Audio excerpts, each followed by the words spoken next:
ఈరోజు cauliflower fry చూద్దామండి. కాలీఫ్లవర్ని చిన్న చిన్న ముక్కలు కట్ చేసుకుని కడిగి ఒక గిన్నెలోకి తీసుకోవాలి. 2 టేబుల్ స్పూన్ల శనగపిండి, 1 టేబుల్ స్పూన్ ఉప్పు, సరిపడినంత కారం, కొంచెం అల్లం వెల్లుల్లి పేస్ట్ వేసుకొని కొంచెం గరం మసాలా, దీన్ని మొత్తాన్ని ఒకసారి కలిసేలాగా కలుపుకోవాలి. దీనిలోనే కొంచెం కరివేపాకు వేసుకోవాలి. ఒక ఎగ్గును కూడా వేసుకోవాలి. ఎగ్గు ఇష్టం లేని వాళ్ళు 2 టేబుల్ స్పూన్లు పెరుగు వేసుకోవచ్చు.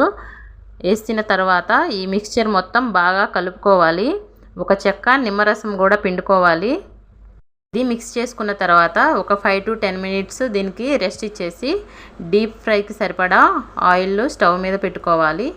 ఆయిల్ బాగా హీట్ అయిన తర్వాత గోబీని ఒక్కొక్కటి విడివిడిగా వేస్తూ ఇలా గోల్డెన్ కలర్ వచ్చే వరకు ఫ్రై చేసుకోవాలి. ఇది పప్పుచారులోకి చాలా బాగుంటుంది. Please subscribe.